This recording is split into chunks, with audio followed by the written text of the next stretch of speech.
Chinese बहू हमारी याद तो है ना आपको? भूले तो नहीं ना? हाँ भाई, थोड़ी देर में ही सही, लेकिन चाइनीज बहू की कहानी आ ही गई। क्या हो रहा है ये देश में?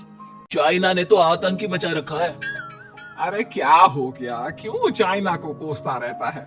भूल मत, तेरी ससुराल चाइना की ही है। हाँ माँ, पर ये देखना, लड़ाई झगड़े, ये बीमारी, ऊपर से ये देश कितना चालाक है। अंदर न जाने क्या क्या करता रहता है। तभी अंदर से बहू के चिल्लाने की आवाज आती है। अरे क्या हो गया बहू, क्यों चिल्ला रही है? माँ जी, ये देखिए, ये रूस ने यूक्रेन की हालत क्या कर दी है। ऊपर से चाइना में दोबारा लॉकडाउन लग गया है। माँ जी, अब क्या किया जाए? अरे तो तुम लोगों को क्या परेशानी हो रही है, मैं तो यही नहीं समझ पा रही हूँ। वो क्या है ना माँ, हम लोग चाइना जाने की सोच रहे थे। सांगसू के भाई की शादी है तो क्या?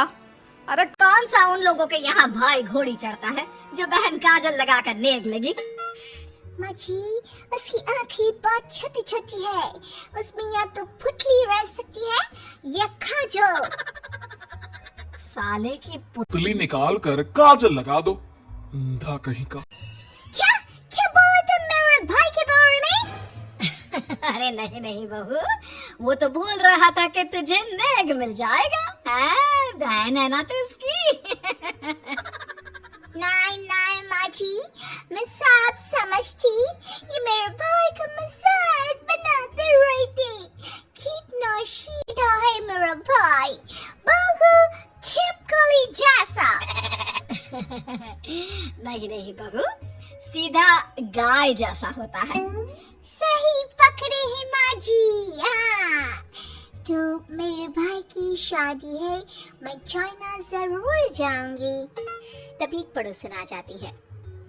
अरे नहीं नहीं बहू, तू कहीं ना जा, हम लोगों का मन कैसे लगेगा तेरे बिना। ले बहू, तेरे भाई के लिए ये शॉल रख ले, हमारी तरफ से गिफ्ट कर देना। अरे सब कितने अच्छे हैं, मेरी चाइनीज बहू को कितने प्यार से तुम लोगों ने एक्सेप्ट कर लिया। सच में बड़ी भाग्यशाली हूँ मैं। कैसी बात कर रही है? ये तो हम लोगों के देश की खूबसूरती है कि हर किसी को दिल से अपना लेते हैं। बस वो बात कर रही है आंटी जी, मेरे लिए आप सब सासू माँ जैसी ही हैं। मुझे भारत बहुत अच्छा लगता है, ये सबसे अच्छा देश है, मेरा भारत महान। वैसे भी लड़के की शादी जहाँ होती है वो तो वहीं की हो जाती है ना। जीती रे बहू, सही बोल रही है। औरत तो होती ही पानी की तरह है, जो जहाँ जैसे रखे वैसी ही शेप ले लेती है। आंटी जी, ये थोड़ा सा ज्यादा हो गया, समझ नहीं आया।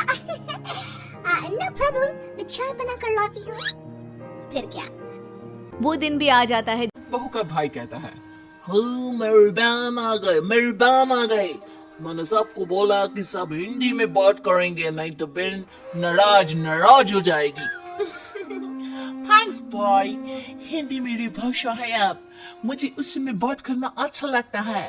आपने जीजा जी से मिलो। ओ बहन, तुम अंदर चलो।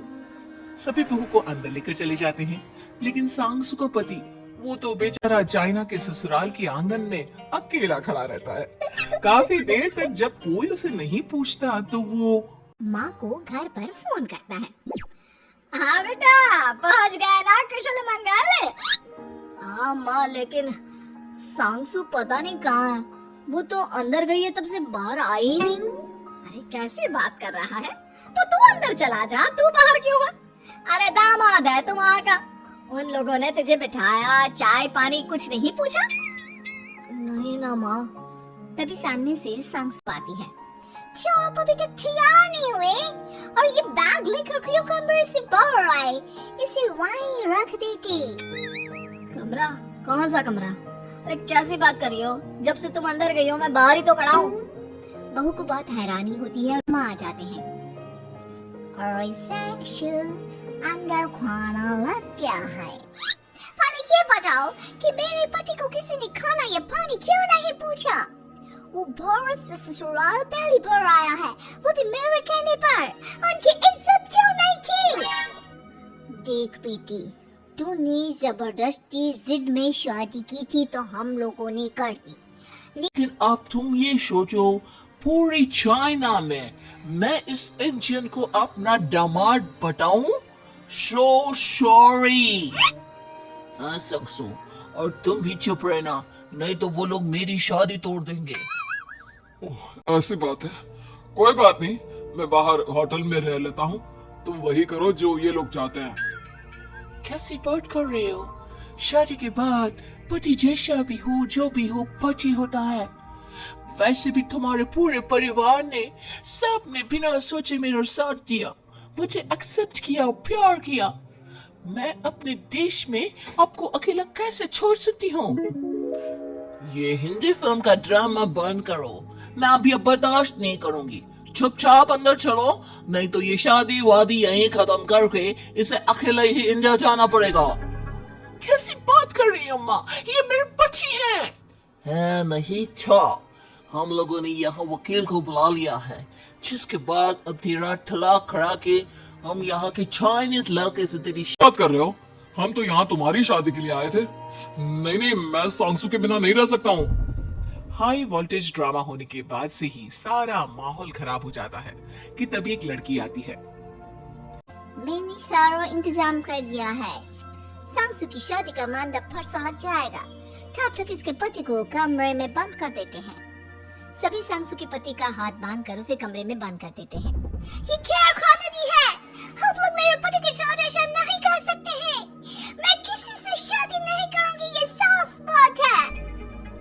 पहले मैं आपसे शादी करूं, फिर तेरी भी शादी करवा दूंगा। सब कुछ तय हो जाता है, भाई की शादी हो जाती है। फिर वो दिन भी आ जाता है जब सांगसू की शादी वो लोग जबरदस्ती करने के लिए उसे मंडप पर ले जाते हैं। ऐसा मत करो, ये मेरी बीवी है। मैं किसी से शादी नहीं करूंगी। कैसे नहीं करेगी शादी? शादी तो तेरा बाप भी करेगा। हाँ, मैं करूंगा शादी। प्लीज कोई मेरी शादी किसी अच्छा औरत से करवा दे। चुप, बिल्कुल चुप। फिर माँ सांगसू और उसके पति से कहती है, तुम लोगों का बच्चा मेरी कैद में है। अगर तुम लोगों ने कोई भी होशियारी की तो मैं इस बच्चे को मार दूंगी। दोनों माँ का रूप देखकर हैरान हो जाते हैं। बच्चे की खातिर दोनों शांत हो जाते हैं और शादी की रस्में शुरू हो जाती है कि तभी सांगसू की सास पुलिस के साथ आ जाती है। माँ, ससुर माँ आ गई, मेरी माँ आ गई। माँ प्लीज हम लोगों को बचाकर वापस ले चलो। पुलिस सभी को गिरफ्तार कर लेती है। बेटी के बच्चे को मारने की धमकी तो कोई चुड़ैल ही दे सकती है। अरे तो ये चुड़ैल ही तो है। ये सही बोल रहे हैं, ये औरत किसी चुड़ैल से कम नहीं है। तभी उन लोगों का बच्चा भी आकर सांगसू के गले लग जाता है। माँ, तू सही समय पर आ गई, लेकिन तुझे कैसे पता चला कि यहाँ ये सब हो रहा है?